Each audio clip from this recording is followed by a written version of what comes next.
दोस्तों, आपने न्यूज़ में कई बार सुना होगा ना, क्योंकि न्यूज़ में आते ही रहता है कि इंडिया का फॉरेन रिज़र्व्स बढ़ गया या इंडिया का फॉरेन रिज़र्व्स घट गया, या एक्चुअली इसकी वीकली अपडेट न्यूज़ में आते ही रहती है कि भाई हमारा फॉरेन रिज़र्व्स कितना बढ़ा या कितना घटा। तो ये फॉरेन रिज़र्व्स कौन रखता है, क्यों रखता है और कैसे रखता है, इस वीडियो में इसके ही बारे में जानेंगे। तो ये फॉरेन रिज़र्व्स कौन रखता है? तो अक्रॉस द ग्लोब, मतलब वर्ल्ड वाइड ये सिस्टम है कि एक पर्टिकुलर देश का सेंट्रल बैंक ही उस देश के फॉरेन रिज़र्व्स को संभाल के रखता है। जैसे इंडिया का जो सेंट्रल बैंक है वो है रिज़र्व बैंक ऑफ इंडिया, जिसको हम आरबीआई कहते हैं। आरबीआई के ही अनुसार, मतलब आरबीआई के ही बनाए हुए रेगुलेशन से इंडिया का बैंकिंग सिस्टम काम करता है। इसीलिए आरबीआई ही हमारे यहाँ कस्टोडियन है फॉरेन रिज़र्व्स का। और ये क्यों रखा जाता है? दूसरा क्वेश्चन, 1991 में इंडिया में इकोनॉमिक क्राइसिस आए थे। वो इकोनॉमिक क्राइसिस इतने भयानक थे कि इंडिया का जो फॉरेन रिज़र्व्स है वो ऑलमोस्ट ज़ीरो हो गया था। ठीक है। और उस वक्त इंपोर्ट्स करने के लिए, मतलब दूसरे देशों से माल मंगवाने के लिए, हमको हमारा जो गोल्ड है वो गिरवी रखना पड़ा था, क्योंकि हमारे पास फॉरेन रिज़र्व्स ही नहीं थे। तो दूसरी कंट्री हमें माल क्यों भेजेगी? क्योंकि पेमेंट तो फॉरेन करेंसी में ही करना है ना उस पर्टिकुलर कंट्री को।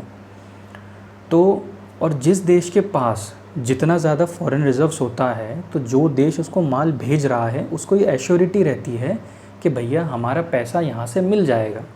क्योंकि फॉरेन रिज़र्व्स का मतलब है कि वो जो देश है वो अपनी लायबिलिटीज़ देने में काफ़ी सक्षम है, उसके पास इतना ज़्यादा फॉरेन रिज़र्व्स है कि वो अपना कर्जा चुका सकता है। तो ये एक किसी पर्टिकुलर कंट्री से ट्रेड करने के लिए एक बहुत अच्छा बेंचमार्क काउंट होता है कि भैया इस कंट्री के पास कितना फॉरेन रिज़र्व्स है।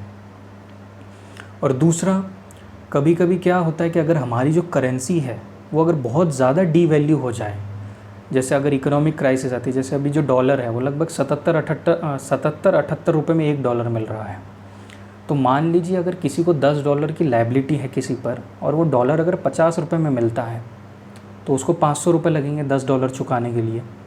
पर अगर वही डॉलर अगर 100 रुपये का हो जाए, 100 रुपये का हो जाए, तो $10 चुकाने के लिए 1000 रुपये लगेंगे, मतलब लायबिलिटी सीधी दुगनी हो जाएगी। तो इसका मतलब है कि जितनी आपकी करेंसी डी वैल्यू होगी उतना आपको डॉलर की लायबिलिटी चुकाने में तकलीफ जाएगी। ठीक है। तो इस वजह से भी अगर कभी हमारी करेंसी डी वैल्यू होती है या हमारे देश में कभी आर्थिक मंदी आती है, तो हम हमारा कर्जा देने में कितना सक्षम है, इस वजह से भी फॉरेन रिज़र्व्स एक अच्छा बेंचमार्क काउंट होता है। तो मैंने आपको बताया कि कौन रखता है और क्यों रखता है। अब है ये कैसे रखा जाता है, फॉरेन रिज़र्व्स के इंग्रेडिएंट क्या क्या है, ये इसका मेन क्वेश्चन है कि भाई फॉरेन रिज़र्व्स क्या है। फॉरेन रिज़र्व्स यूजुअली उस कंट्री, मतलब जो कंट्री होती है जो रख रही है इसको, वो किसी अलग देश की करेंसी में रखती है। मतलब उसका जो काउंटिंग होता है वो किसी फॉरेन करेंसी के डिनोमिनेशन में होता है। जैसे इंडिया में जो है वो डॉलर्स में, यूएस डॉलर्स में। आप सुनते होंगे ना कि भाई फॉरेन रिज़र्व्स इतने डॉलर से बढ़ गया है, फॉरेन रिज़र्व्स इतने डॉलर से घट गया, क्योंकि जो यूएस डॉलर है ये वर्ल्ड में सबसे ज़्यादा करेंसी, मतलब वर्ल्ड में सबसे ज़्यादा ट्रेड इसी करेंसी में होता है। वर्ल्ड की मोस्ट ट्रेडेड करेंसी यही है, यूएस डॉलर। ठीक है। इसलिए मोस्टली फॉरेन रिज़र्व्स इसी कंट्री के डिनोमिनेशन में रहते हैं। ठीक है। अभी फॉरेन रिज़र्व्स में क्या क्या इंग्रेडिएंट है? फॉरेन करेंसी इंक्लूड है ऑब्वियसली, क्योंकि फॉरेन करेंसी रहेगी तभी तो हम फॉरेन, मतलब दूसरे देशों का कर्जा चुका पाएंगे। और मोस्टली इसमें डॉलर्स ही रहते हैं, डॉलर्स भी रहते हैं, कुछ कुछ पाउंड्स भी रहते हैं, कुछ कुछ यूरोज़ भी रहते हैं। ठीक है।